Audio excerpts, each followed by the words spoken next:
What's up mga tropa? Mga pare, mga erps, it's your boy Makoy. At welcome na naman sa bagong kakenkoyan dito sa Koykeks.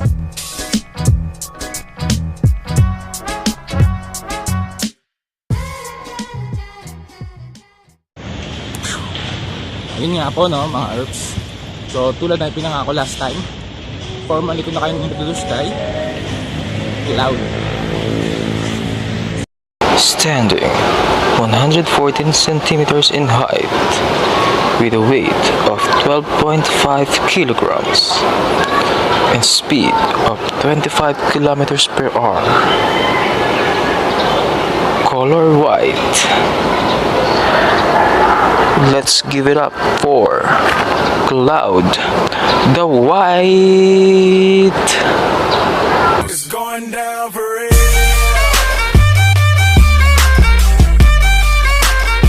It's going down for real. It's going down for real. Yo, girl, just kiss the girl. I do buy shake for a shake. I'm throwing these Emirates in the sky, spinning this Salamat, make them piece the MONEY. I love my beaches, south beaches, surfboard and Wow! Ayos naman sa intro si Kloud. So, punta na tayo sa mas detailed na introduction kay Kloud. Pero syempre, basics pa lang din. Basics lang. Kasi, ano yun eh. Kung gusto nyo makita yung mas detailed na specifications ni Kloud, follow nyo na lang yung link na share ko sa description box. Okay, let's go! Ayun nga mga tropa, so simulan natin sa materials. Ang ginamit sa kanyang bakal ay aviation grade aluminum alloy, so same to nung mga bakal na ginagamit sa mga eroplano. Kaya ramdam mo talaga na heavy duty siya. Kaya niyang i-handle yung mga lubak tsaka mga minor bumps sa road. Next is yung weight. So yung weight niya is 12.5 kilograms. Pero ang load na kaya niyang i-handle is up to 100 kilograms. Next is yung tire size. Yung gulong niya is 8.5 by 2 inches.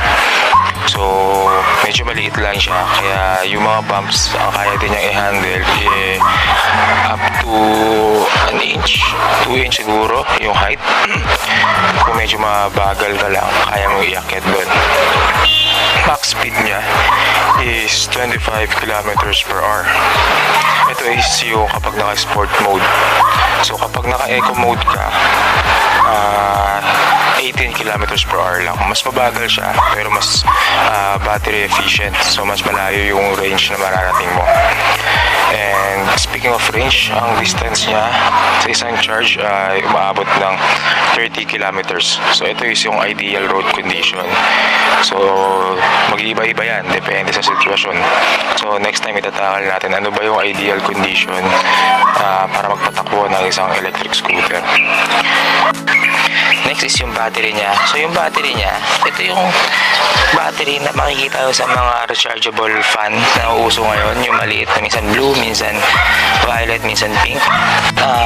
Merong yung 18,650 milliamps. High power lithium bat. So 30 pieces nun. Next is yung brakes. Yan. So una-una sa brakes, meron siyang dalawang brakes. So sa likod is yung brakes niya sa likod ay disc brake, and sa harap is yung EABS, yung brake mismo sa hub. So kapag magbe-brakes kayo, meron siyang 4 meters na braking distance dapat. So tatansyahin nyo na pagka-brake nyo ay yung maximum na dapat na mararating nyo upon braking is around 4 meters. So halimbawa, no abrupt braking, lagi kayong alisto dapat para sa pagbe-brake. Siguro ginawa to, yung braking power na to is para hindi rin tayo tumilapon. Next is yung lights naman. Sa lights, front light, meron tayo 1.1 watt high brightness light. Ito single mode lang to. So pagka pindot nyo yung power button, mag-on. So para sa tail light, pag binuksan mo yung headlight, bubukas din yung tail light. Steady yung red. Pero once na nag-brake ka, magbe-blink siya. So malalaman na nasa likod mo na hihinto ka or you're slowing down. So, good yun. So, next is meron din siyang IP rating, IP54. So, search na lang ano yung IP54. Pwede siya sa mga light rains, tsaka sa mga mabababang puddles of water. Huwag nyo lang siyang ibababad. Next is yung parts. So, makikita natin sa handlebars, sa left side, andyan yung non-slip bar grip for the left side. Kasama niyan yung brake lever and yung bell at yung hook. Sa right side is yung pa rin non-slip bar grip and nandyan yung ating throttle. Throttle is pressure sensitive, so kung gano'n nyo siya ipipress, gano'n din yung ibibigay sa inyo yung speed, gano'n yung i-release niyang power. Next, sa center ng handlebar, nandyan ang power button at yung charge indicator. So meron yung 4 lights indicating 100%, 75, 50, and 25%. And dyan nyo na nakikita kung naka-eco mode kayo kapag green yung huling-huling ilaw.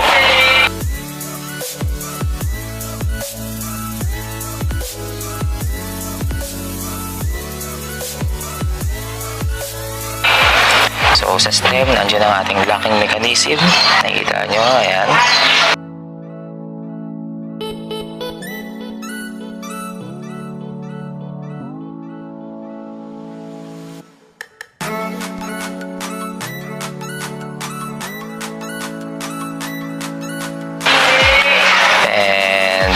Sa harap, nandiyan ang ating front tire kasama yung hub natin. And nakita nyo may kasama siyang fender, so iwas talsik.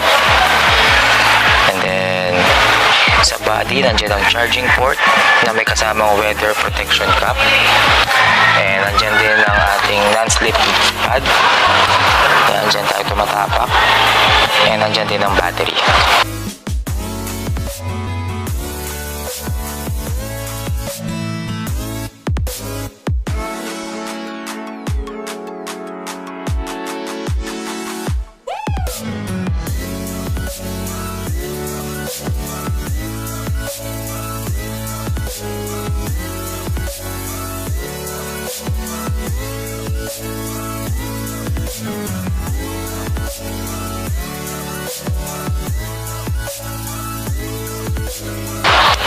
And then sa rear, nandiyan ang ating rear tire with fender din, and nandito yung pagkakapitan ng hook at ang ating tail light. Nandiyan din ang ating stand and ito yung charger nya. Sa rear, nandiyan din pala ang disc brake. Okay.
for this vlog mga tropa.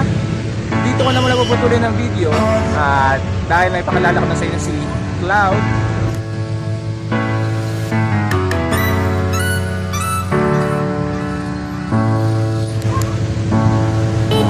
sana ay naging informative ang video na to, at sana ay na-share ko sa inyo ang ilan sa mga basic info at basic specs ng isang XIAOMI MIJIA M365 electric scooter. Please like, comment, share, and subscribe, and hit nyo na din yung bell para ma-notify kayo if ever na meron tayong mga bagong kakenkoyan. As always, ride safe, be kind, and have fun. Okay, let's bounce!